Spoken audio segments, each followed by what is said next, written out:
हाल ही में एम्फी यानी association of mutual funds in India की एक रिपोर्ट सामने आई है। इस रिपोर्ट के अनुसार जून 2024 में 21,260 crore rupees equity mutual funds में इन्वेस्ट हुआ एसआईपी के माध्यम से।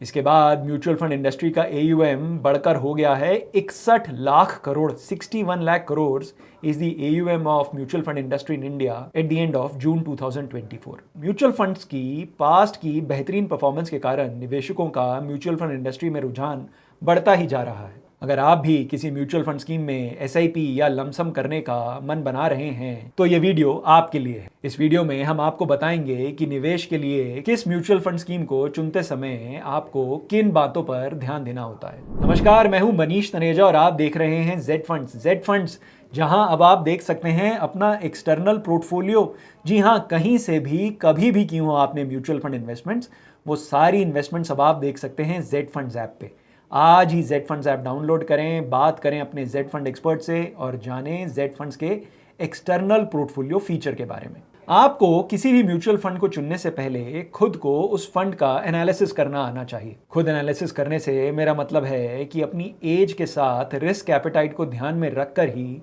इन्वेस्टमेंट स्ट्रैटेजी बनानी चाहिए। आज अधिकांश इन्वेस्टर्स इक्विटी म्यूचुअल फंड्स में ही निवेश कर रहे हैं। ये mutual fund scheme debt mutual fund schemes और लिक्विड म्यूचुअल फंड स्कीम से ज्यादा रिस्की हैं। कितना एलोकेशन हो इक्विटीज में आपका, इसके लिए एक सिंपल फॉर्मूला बताता हूं। 100 में से अपनी एज माइनस करें और उतना पैसा डाल दें इक्विटी म्यूचुअल फंड्स में।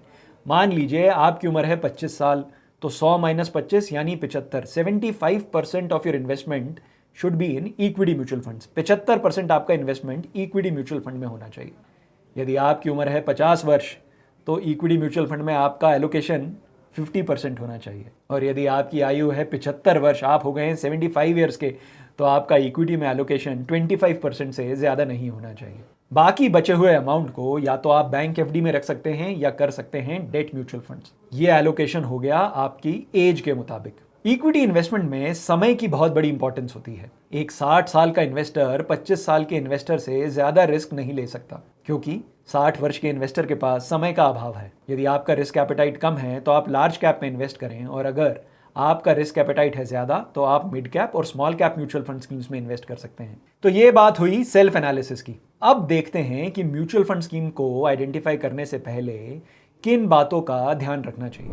सबसे पहले जानें कि mutual fund scheme open ended है या क्लोज्ड एंडेड है। Open ended mutual fund scheme यानी जिसमें आप कभी भी पैसा लगा सकते हैं और कभी भी पैसा निकाल सकते हैं। Closed ended mutual fund scheme जहां पर इन्वेस्ट करने की और फंड को रिडीम करने की रिस्ट्रिक्शंस हैं। Closed ended mutual fund schemes का एक एग्जांपल है ईएलएसएस टैक्स सेवर। इस स्कीम में आप पैसा तो कभी भी लगा सकते हैं, पर 3 साल से पहले पैसा निकाल नहीं सकते। टैक्स सेव करने वाली म्यूचुअल फंड स्कीम्स में 3 साल का लॉक इन पीरियड होता है। इसके बाद देखें म्यूचुअल फंड स्कीम की पास्ट परफॉर्मेंस क्या है। जी हाँ, म्यूचुअल फंड स्कीम में इन्वेस्ट करने से पहले देखें इस म्यूचुअल फंड स्कीम ने पास्ट में क्या रिटर्न्स दिए हैं। हम म्यूचुअल फंड स्कीम को उसके पास्ट रिटर्न्स पर जज करते हैं कि स्कीम का परफॉर्मेंस कैसा रहा है। क्या स्कीम ने अपने बेंचमार्क को आउट परफॉर्म किया है या बेंचमार्क से कम रिटर्न्स दिए हैं। लेकिन यहाँ इस बात पर ध्यान देना जरूरी है कि पास्ट परफॉर्मेंस फ्यूचर की कोई गारंटी नहीं है। पिछले 3-4 सालों से भारतीय शेयर बाजार में बुल रन चल रही है। इसी कारण से पिछले 1-2 साल में कुछ म्यूचुअल फंड स्कीम्स ने अपने इन्वेस्टर्स का पैसा 2 गुना कर दिया है। पर past performance is no guarantee for future returns. ऐसा नहीं है कि ये म्यूचुअल फंड स्कीम्स आने वाले अगले 1-2 साल में ही अपने इन्वेस्टर्स का पैसा 2 गुना कर देंगी। अगर आप म्यूचुअल फंड स्कीम्स का 5, 7, 10 सालों का रिटर्न देखेंगे तो आप पाएंगे म्यूचुअल फंड स्कीम्स 12 से 15% तक का रिटर्न देती हैं। कुछ म्यूचुअल फंड स्कीम्स ने 15, 17, 20% का भी सालाना रिटर्न दिया है। पर अगर मैं फ्यूचर की कैलकुलेशन लूं तो मैं अपनी कैलकुलेशंस में मानकर चलता हूं कि आने वाले समय में म्यूचुअल फंड स्कीम्स 12 से 15% का रिटर्न देंगी। तो किसी भी म्यूचुअल फंड स्कीम में इन्वेस्ट करने से पहले उसके पिछले 1-2 नहीं बल्कि पिछले 5 सालों का रिटर्न जरूर देखें। इसके बाद देखें म्यूचुअल फंड स्कीम का एक्सपेंस रेशो क्या है और उसका एग्जिट लोड क्या है। जी हाँ, हर म्यूचुअल फंड स्कीम में आप फंड मैनेजर को एक एक्सपेंस पे करते हैं और म्यूचुअल फंड स्कीम का एग्जिट लोड होता है। ये एग्जिट लोड 15 दिन से लेकर 1 साल तक का हो सकता है। ये सारी इंफॉर्मेशन आपको देता है एक जेड फंड एक्सपर्ट। तो म्यूचुअल फंड स्कीम में इन्वेस्ट करने से पहले उसके एक्सपेंस रेशो और एग्जिट लोड की जानकारी लें। कहाँ, किससे? जेड फंड्स पे और जेड फंड एक्सपर्ट से। एक्सपेंस रेशो जब तक आपका पैसा इन्वेस्टेड है तब तक चार्ज होता है, भले ही आप एसआईपी कर रहे हो या लमसम। जबकि एग्जिट लोड तभी लगता है जब आप पैसा रिडीम कर रहे हैं। तो यदि आप पैसा रिडीम कर रहे हैं उस अंतराल के बाद जब कोई एग्जिट लोड नहीं है म्यूचुअल फंड स्कीम में, तो आपको एग्जिट लोड नहीं लगेगा। इसके अलावा देखें mutual fund scheme actively managed है या एक पैसिव म्यूचुअल फंड स्कीम है। एक्टिवली मैनेज स्कीम यानी फंड मैनेजर डिसाइड कर रहे हैं कितने शेयर लेने हैं, किस वेटेज में लेने हैं, जबकि पैसिव म्यूचुअल फंड स्कीम जो एक इंडेक्स फंड को फॉलो करती है।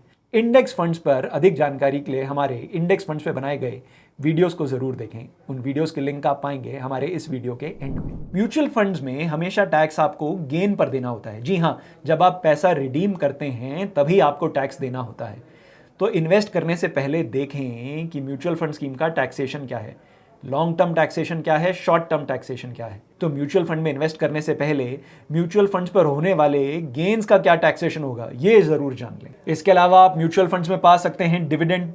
जी हाँ, आप म्यूचुअल फंड्स के माध्यम से डिविडेंड ऑप्शन के अंतर्गत एक रेगुलर इनकम भी पा सकते हैं।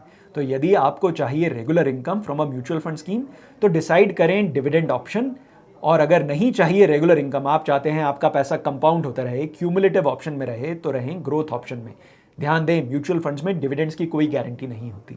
इसके बाद ध्यान दें फंड मैनेजर की फंड मैनेजमेंट स्ट्रैटेजी पे। जी हाँ, रिटर्न्स कैसे जनरेट कर रहे हैं फंड मैनेजर्स, क्या फंड मैनेजमेंट स्ट्रैटेजी फॉलो कर रहे हैं ये स्पेसिफिक फंड मैनेजर्स। इसलिए जरूरी है आप एक एक्सपर्ट के साथ जुड़े रहें, एक ऐसा एक्सपर्ट जो रेगुलरली बात करता है फंड मैनेजर से। ये एक्सपर्ट आप पाएंगे जेड फंड्स पे। जी हाँ, Z fund experts regularly fund manager से बात करते हैं। और यदि आप चाहते हैं फंड मैनेजमेंट स्ट्रैटेजी के बारे में जानना तो आज ही बात करें अपने जेड फंड एक्सपर्ट से। म्यूचुअल फंड स्कीम्स आइडेंटिफाई करने से पहले अपने फाइनेंशियल गोल्स देखें। यदि आपके फाइनेंशियल गोल्स हैं 1.5-2 साल दूर तो आप बैलेंस्ड एडवांटेज फंड या मल्टी एसेट एलोकेशन फंड में इन्वेस्ट कर सकते हैं। अगर आपके फाइनेंशियल गोल्स हैं 3 से 5 साल की दूरी पर तो आप large cap multi cap funds कर सकते हैं। और यदि आपको पैसा चाहिए 10 साल 15 साल बाद तो आप हाई रिस्क स्ट्रैटेजी वाली मिड कैप और small cap mutual fund schemes में इन्वेस्ट कर सकते हैं। तो इन्वेस्ट करने से पहले देखें आपके फाइनेंशियल गोल्स कितनी दूर हैं और कौन सी म्यूचुअल फंड स्कीम है उन फाइनेंशियल गोल्स के लिए। पोर्टफोलियो डाइवर्सिफिकेशन एक और कंसिडरेशन होती है म्यूचुअल फंड स्कीम चूज करने के लिए। अगर आपके पोर्टफोलियो में सिर्फ large cap mutual fund schemes हैं तो शायद आपके पोर्टफोलियो को मिड कैप या स्मॉल कैप फंड की ज़रूरत है। और यदि आपके म्यूचुअल फंड पोर्टफोलियो में कोई थीमैटिक म्यूचुअल फंड स्कीम नहीं है तो शायद आपके पोर्टफोलियो को एक थीमैटिक म्यूचुअल फंड स्कीम की आवश्यकता है। तो म्यूचुअल फंड स्कीम को सेलेक्ट करने से पहले एक नज़र अपने कॉम्प्रिहेंसिव पोर्टफोलियो पर भी डालें। कैसे डिज़ाइन किया जाए पोर्टफोलियो, कौन सी म्यूचुअल फंड स्कीम्स हैं आपके लिए सही, क्या आप चाहते हैं कोई करे आपका पोर्टफोलियो रिव्यू, ये सारी सुविधाएं उपलब्ध हैं जेड फंड्स ऐप पे। जी हाँ, आप अपने जेड फंड एक्सपर्ट से अपना एग्जिस्टिंग पोर्टफोलियो रिव्यू करवा सकते हैं, एक नया पोर्टफोलियो कंस्ट्रक्ट कर सकते हैं और पूछ सकते हैं कौन सी है म्यूचुअल फंड स्कीम्स आपके लिए सही। अपने जेड फंड एक्सपर्ट से बात करने के लिए आज ही जेड फंड्स ऐप डाउनलोड करें। जेड फंड्स, जहां है आपकी इन्वेस्टमेंट्स सही और आसान। Mutual fund investments are subject to market risks. Read all scheme related documents carefully.